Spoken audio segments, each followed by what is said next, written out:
Hello everyone, कैसे हैं आप सब लोग। Welcome back to ICT virtual classroom Dehradun. मैं निखिल राणा। क्लास 8 का अपना मैथ्स का जो हमारा टॉपिक है अंडरस्टैंडिंग क्वाड्रिलेटरल्स, उसको हम कंटिन्यू रखेंगे। एंड अंडरस्टैंडिंग क्वाड्रिलेटरल्स के अंदर हम प्रॉपर्टीज सारी पढ़ चुके हैं और पैरेललोग्राम पे क्वेश्चंस कर रहे थे। उसी से आगे और क्वेश्चंस करेंगे। तो चलिए अपनी क्लास शुरू करते हैं। और जैसे कि हमने, ठीक है, इस तरह के क्वेश्चन हमने किए थे इसमें, और अच्छा एक क्वेश्चन था इसमें। मैंने आपको ऑल्टरनेट इंटीरियर एंगल्स और वर्टिकली अपोजिट एंगल्स के बारे में भी बताया था। हालांकि इसका आप क्वेश्चन जो ये है, ये आप सीखेंगे क्लास 9th में। ठीक है, क्लास 9th में आप इन सब के बारे में सीखेंगे। ठीक है, चलो नेक्स्ट क्वेश्चन देखते हैं।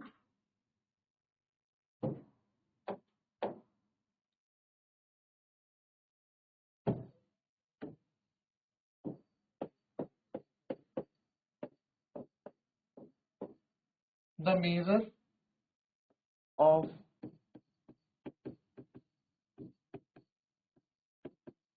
To adjacent angles of a parallelogram are in the ratio 3:2. Find the measure of each angle of parallelogram. Find measure of each of the angles of parallelogram. Each of the angles of parallelogram. चल करेंगे इस question को जरा।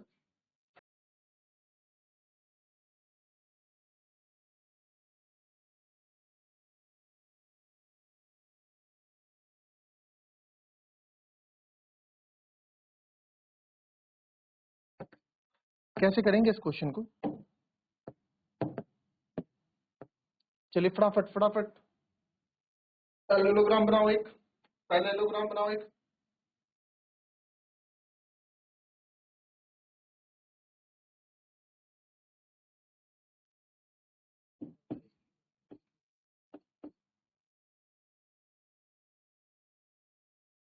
ठीक है, ये कोई parallelogram है। ठीक है, अब ये जो पैरेललोग्राम है, they are two adjacent angle of parallelogram in the ratio, दो एडजेसेंट एंगल। तो कोई सी भी दो एडजेसेंट एंगल हम मान लेते हैं भाई, कोई सी भी दो एडजेसेंट एंगल। तो लेट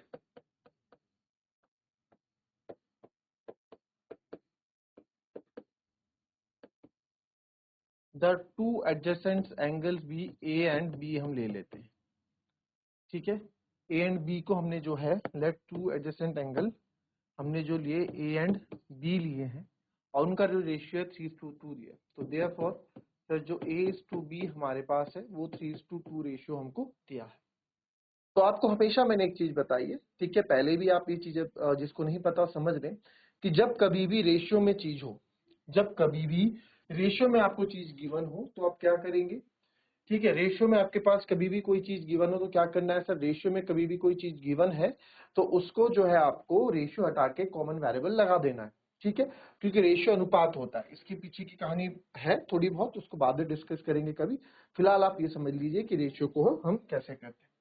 तो therefore angle A is equals to हो जाएगा 3x and angle B is equals हो जाएगा 2x। तो एंगल ए जो है वो हो जाएगा आपका 3x और एंगल बी हमने मान लिया 2x। तो सर हमें तो दो ही एंगल पता है, वो भी एंगल ढंग से नहीं पता, उस पे भी आप कह रहे हो कि सारे एंगल निकाल के दिखाओ, तो कैसे करेंगे? तो यार हमने क्या देखा, हमने क्वेश्चन पढ़ा फिर से, the measure of two adjacent angle of parallelogram are in the ratio 3:2। यार 3:2 के रेशियो में दे रखा है कौन? Adjacent angle. ये एडजेसेंट एंगल के बारे में हमने कुछ पढ़ा है। यस, पढ़ा है कि दो एडजेसेंट एंगल का सम 180 डिग्री होता है। तो आप लिखेंगे बिकॉज हमें पता है, बिकॉज लिखेंगे से वी नो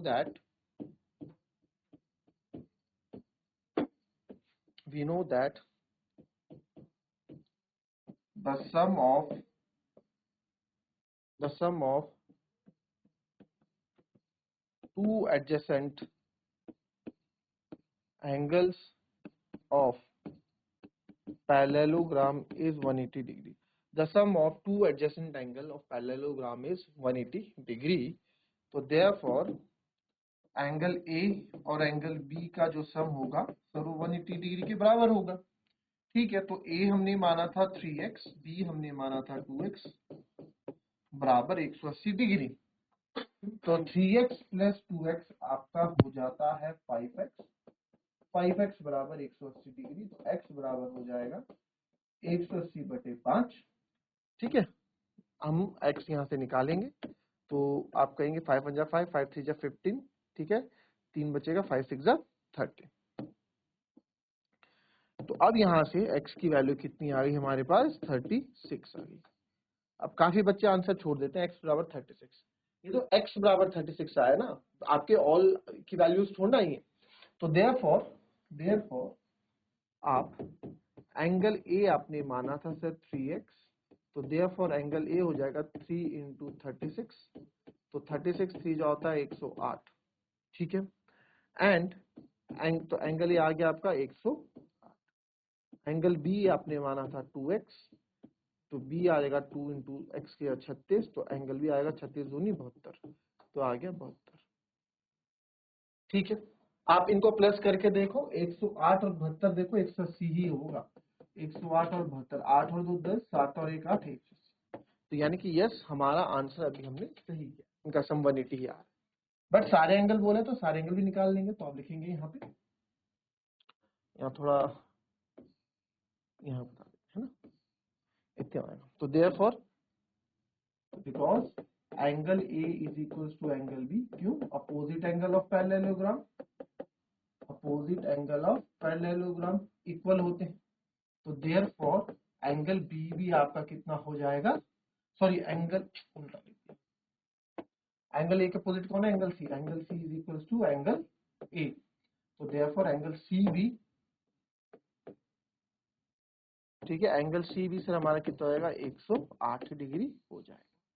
सिमिलरली वैसे ही सर एंगल जो बी है या फिर एंगल जो डी है वो आपका एंगल बी के बराबर हो जाएगा, तो therefore angle D equals to 72, क्योंकि बी भी 72। ठीक है, इस तरीके से इस क्वेश्चन को हम करें।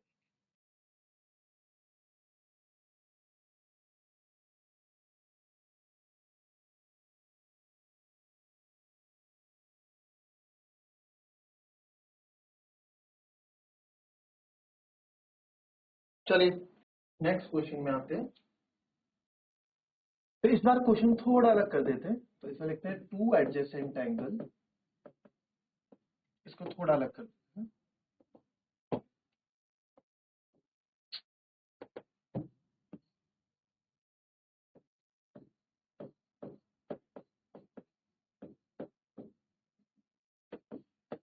Two adjacent angle of parallelogram have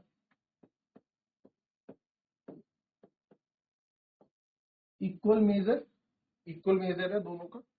ठीक है, find measure of each angle of parallelogram. चलो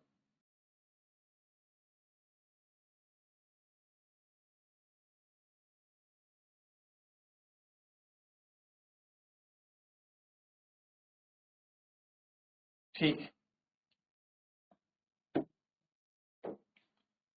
अब टू एडजेसेंट एंगल है जी और हैव इक्वल मेजर।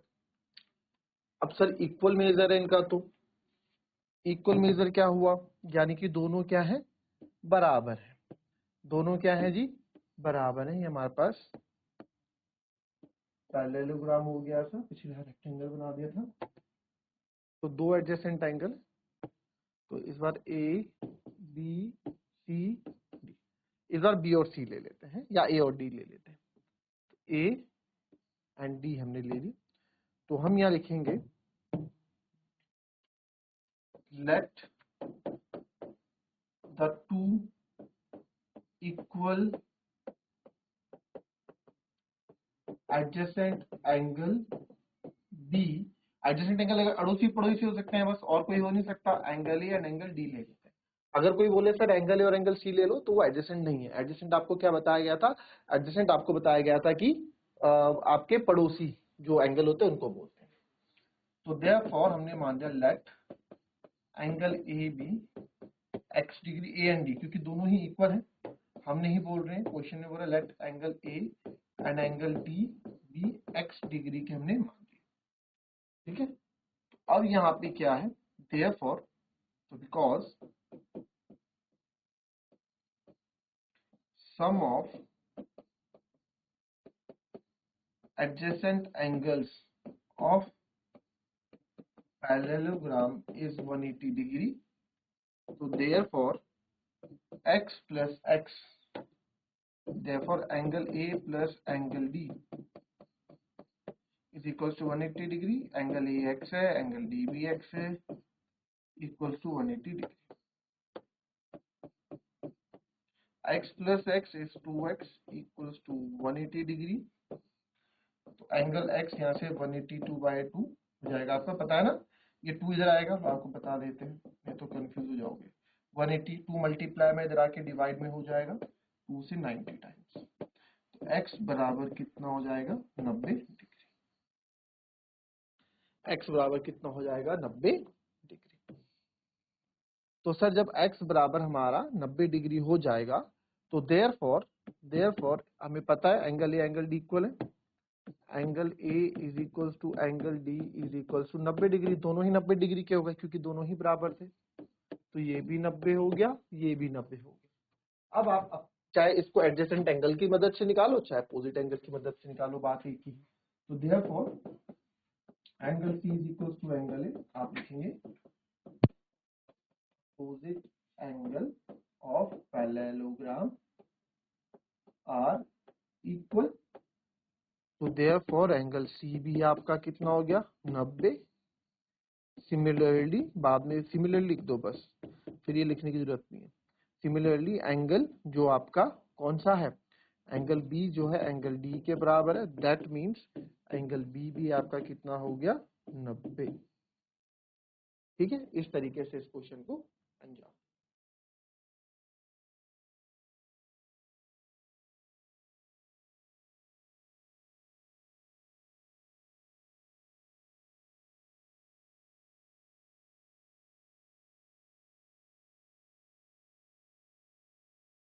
चलिए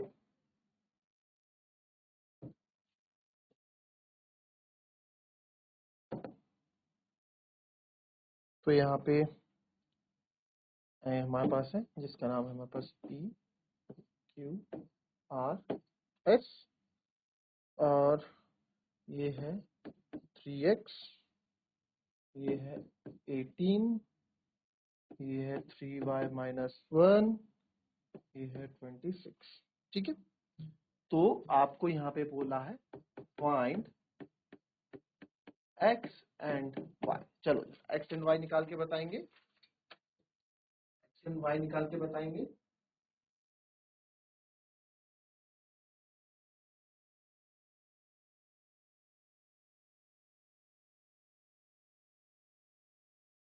चलिए इसमें देखेंगे हम, इसमें क्या लग रहा है आपका एक्स वाई कैसे निकलेगा, तो इसमें तो एंगल की कहानी नहीं है, अरे इसमें तो एंगल की कहानी नहीं है, तो एक्स वाई कैसे निकाल पाएंगे हम। तो यार हमने एक चीज भी तो पढ़ी है, अभी तक एंगल पे ही बात कर रहे थे कि opposite sides of parallelogram are equal, we know that कि opposite sides of parallelogram are equal, opposite sides parallelogram की जो सम्मुख भुजाएं होती हैं वो क्या होती हैं, बराबर होती हैं, ये हमने पढ़ा है। जी सर, तो पढ़ा है तो सर एक बार बताओ, क्या 3x 18 के बराबर नहीं हो सकता, बिल्कुल हो सकता है। तो यहाँ x बराबर हो जाएगा 18/3, तो जहां से कट के आएगा 3 6 18, तो x आ गया जी 6, x कितना आ गया 6।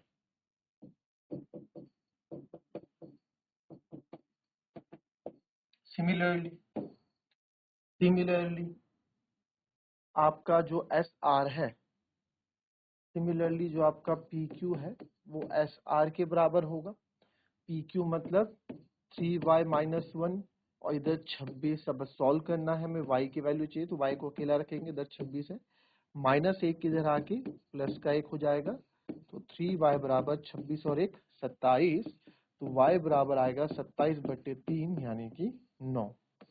तो यहां से y इक्वल्स टू क्या आ गया आपका 9।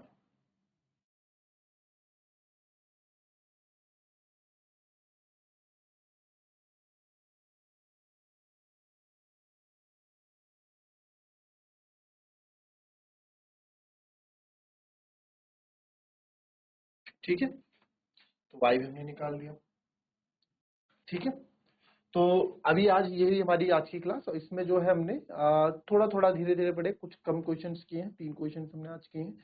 तो कल थोड़ा स्पीड और बढ़ाएंगे, कुछ अच्छे क्वेश्चंस भी पैरेललोग्राम के अंदर हम करने वाले। तो मिलेंगे आपसे अपनी कल की नेक्स्ट क्लास में, तब तक के लिए be happy, be healthy and be safe. Thank you and have a nice day.